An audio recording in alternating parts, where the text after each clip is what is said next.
Hey everyone, Tarek Backus here with Whole Net Worth, and in today's video, I'm going to be talking about the 7th and 8th step to getting started with investing in real estate. Now, I talked about marketing in the 6th step, and if you haven't seen that video, check it out in the link below or at the end of the video. I finally figured out how to put links in. You guys are going to think I'm stupid, but I finally figured it out, so I'm going to have that going on from now on. Now, in the 7th and 8th step, the 7th step is screening prospective tenants, and the 8th step is managing the property once you've got tenants inside. So once you've marketed the property and you're getting calls from people that want to come see the house, there's a couple of things that you want to do to pre-qualify any prospective tenants or eliminate anybody that you think would disqualify from renting out the property. There's a couple of good questions that I like to ask on the phone before I book or schedule any viewing with a prospective tenant. And that is, I want to know, what's your move-in date? I want to know, how long do you plan to be living at the house? Who will be living in the house? Do you have any pets? And if so, what kind? What is your reason for moving? And also, have you given notice to your landlord? I want to know these things because this will give me an indication of the type of tenant that I'm getting, how many tenants are going to be in the house, if they have pets, what size the pets are, and do I think that it would work in the space for the house, or if you have a condo that you're renting out, does it follow under the Condominium Act of allowing pets or certain types of pets in your unit? The other thing I want to know is, have they given notice to their landlord so that I can have an idea of when they would be able to rent the property or when they can actually move into the property. There's another question that you might want to ask too is, what is their income level? That will give you an indication of whether or not you think, based on their income level, they can afford the property. Because let's face it, if the property that they're looking to rent or your property that you want to rent out, the rent is on the higher side and their income is on the lower side, that might disqualify them right away. And that would save you time and energy from having to go view the property and show it to them and then receive their application and review their application, only to find out on the first line that their cost or their income doesn't allow them to qualify for the property. So that's a good question that I like to ask as well. Now, once you've asked these questions and you've gotten a satisfactory answer to them, and you want to book a date and time for them to see the property and for you to show it to them, one of the key things that you want to do, and that I always do, is I say, hey, look, you book the time and you book the date, and you say to the tenant, hey, just do me a favor. On the day of, give me a call an hour before our scheduled time to confirm that you're coming to the property. And tell them that if you don't receive the call, that you won't show up to the property. The reason why is because what happens is there are a lot of people that just call around that want to see properties, and they book a bunch of them. And then, they might find one 2 days before they're scheduled to see yours, and then they don't show up. And I found this out the hard way the first couple times that I was showing my property. I would schedule the viewing, I would go to the property, and I would wait there for the whole time and nobody shows up. I would try contacting the tenant and I wouldn't get an answer. And once I read one of my books that had that information in there that talked about making sure to have the tenant confirm before they show up, then I started doing that. And what I found is the people that are serious about renting the space will actually call you an hour before and tell you that, yes, I'm coming to see it. I actually had one case where I had someone coming in from a different province or a different state, and they scheduled a showing about a month before they were to show up. And I said, you know what? I said, call me, the day of, a couple hours before to confirm. If you don't call, I won't show up. I figured that this person's not going to call. This is someone not serious. Turns out they called me actually a week before to confirm, to tell me that they're in town and that they are still going to come, and that they will also call me the hour before to confirm on that day. They did that. They ended up getting the property.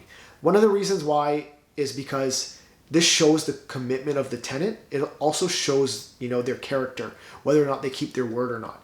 And what happens is, what you need to do is stick to that. So if you tell them to give you a call an hour before, and let's say it's an hour before and you want to call them to confirm if they're coming, don't do it.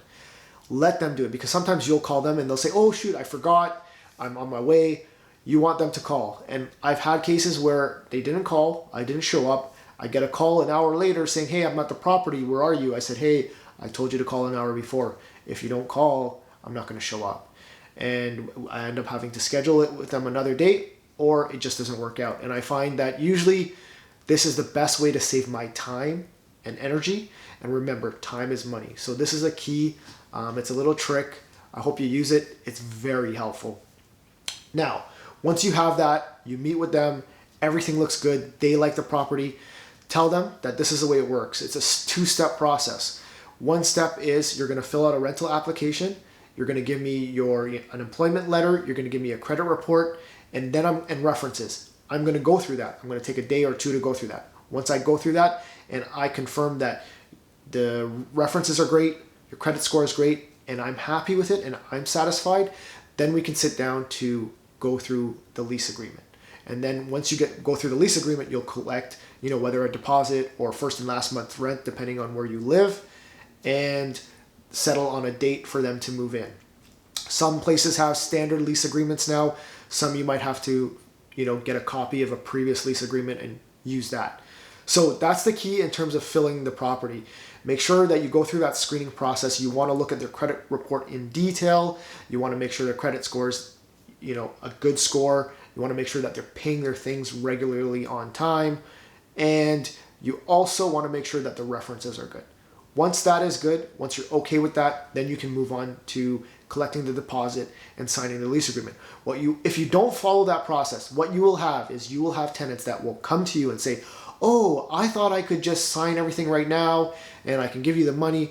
Do not do that. Now, in some cases that may work, but the stories that I've heard, the horror stories of tenants, have mostly happened when I asked them, so what did you do when you were screening this person? They said, oh, we really didn't screen them. They kind of came with the money, so we wanted the money. So they came with like 3 months up ahead. They came with the 3 months. That's all the money they had. After 3 months, they stopped paying rent and they had to go through an eviction process.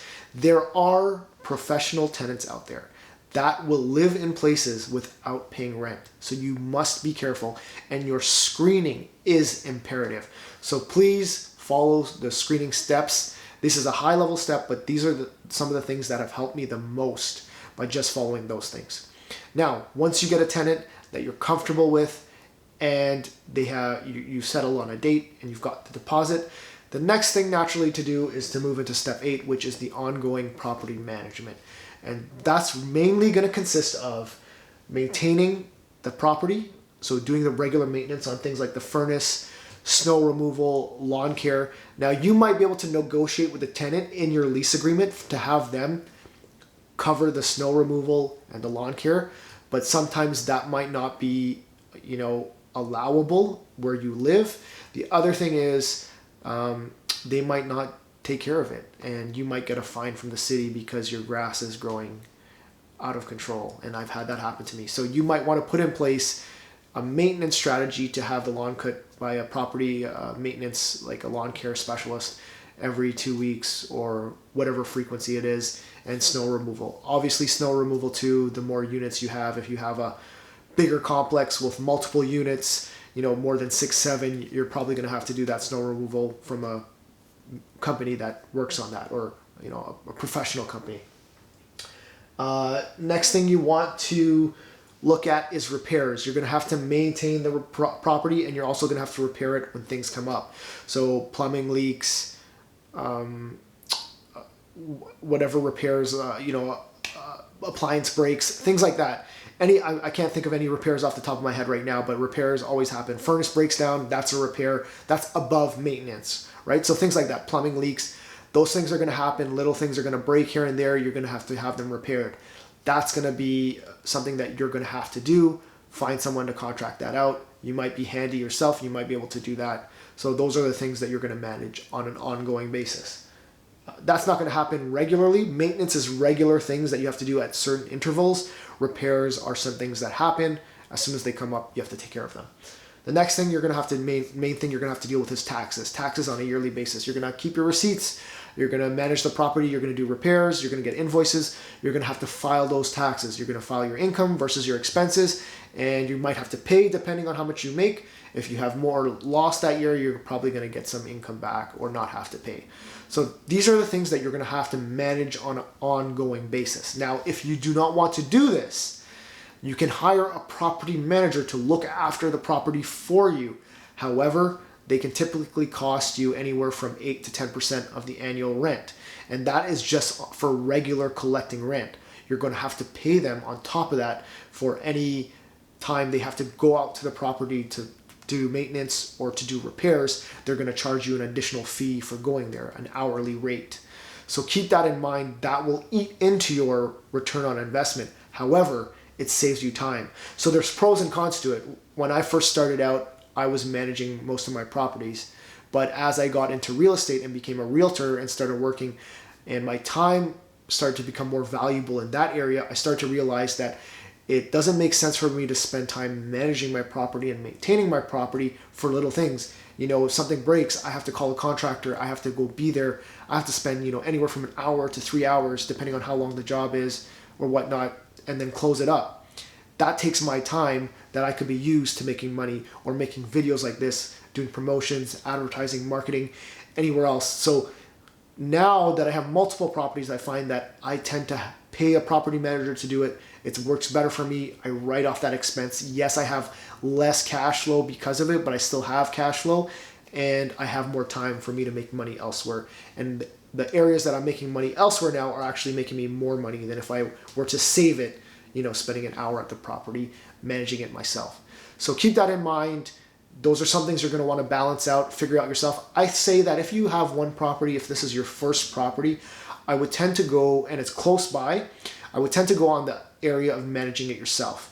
That way you'll get a feel of the property yourself. You'll understand the ins and outs of it. You can kind of get a sense of how the property works because you'll see the repairs and the maintenance that comes up, and you'll save some extra cash. And then later on down the road, if you want, you can hire a property manager once you expand and get multiple properties. This is just my advice. I think these are great steps. I know these steps have worked for me to fill my property with great tenants, and I'm assured that they would help you to do the same. Now, this is not everything. There are other things that you're going to have to do, but these are the main things that have helped me, and I'm hoping that they can help you too. Now, if you liked the video and you found it helpful, do hit the like and subscribe button and leave a comment. And please look out for more money-making videos in the future. Thanks for watching.